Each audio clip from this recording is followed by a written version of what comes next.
5ই আগস্টের পরে আমরা দীর্ঘদিন আন্দোলন সংগ্রাম করে আসছিলাম। আগে আপনারা জানেন আমাদের কারো মুখ খোলার ক্ষমতা ছিল না, সাহস ছিল না, ভয়েও আমরা বলতে পারি নাই। কারণ একটা ভাইকে যদি নিয়ে যায়, পরিবারকে ভয় দিয়ে গেছে আরেকটা ভাইকে নিয়ে যাবে, বাবাকে গুম করা হয়েছে যদি বলা হয় সন্তানকে নিয়ে যাবে, এই ভয়ে আর আমরা অনেকে মুখ খুলি নেই ভয়ে।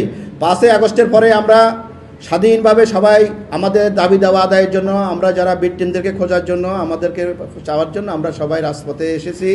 এবং ডক্টর ইউনূস সরকারের 17 বছরে তারা এই গুমের জন্য, আপনারা জানেন গুম কমিশন করা হয়েছিল। গুম কমিশনের বিষয়ে আমরা আজকে জোরালোভাবে বলতে চাই তাদের সফলতা থেকে ব্যর্থতা বেশি।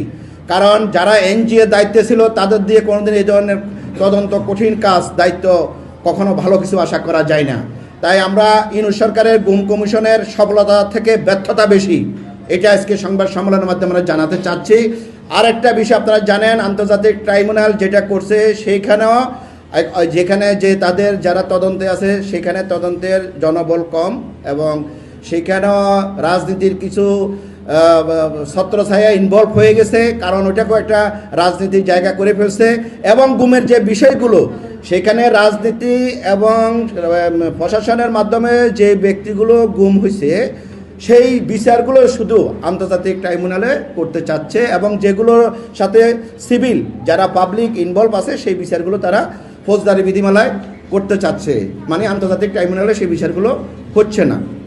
এখন আমাদের প্রশ্ন, আমরা সাবেক আইন উপদেষ্টা কাকেও, প্রধান উপদেষ্টা থেকে সবাইকে বলা হয়েছিল যে আপনারা সমস্ত গুমের কোনো সংজ্ঞা নাই, 1 মাস হোক আর 1 বছর হোক আর 10 বছর হোক, গুমের বিচার এক জায়গা থেকে হতে হবে।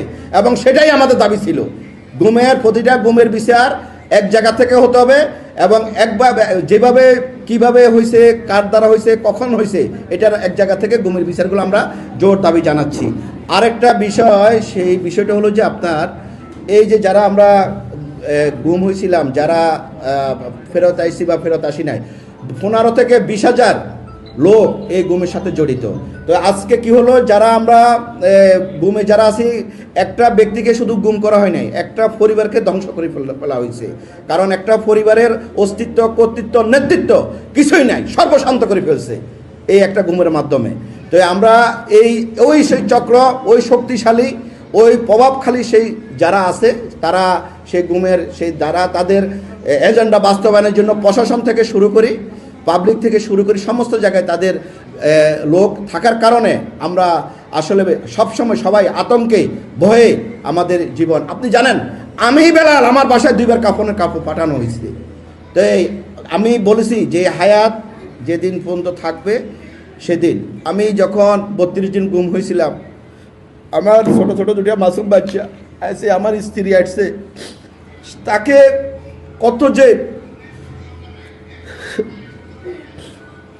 যে নির্যাতন, মানে কিভাবে তার উপরে যে মানসিক প্রেশার, সে থেকে আজকে পর্যন্ত সে তার অসুস্থ হয়ে গেছে। সে আজকে, আমি 2016 সালে গুম হয়েছি, সে আজকে এতদিন পর্যন্ত সে শারীরিকভাবে অসুস্থ।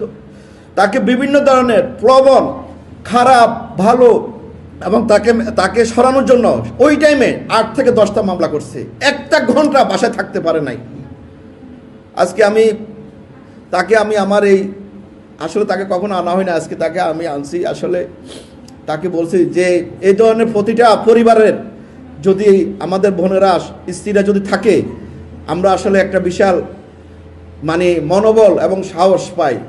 আমরা তখন অন্ধকার জগতে ছিলাম, আমরা তো বলতে পারবো না ওখানে আমাদের কি অবস্থা।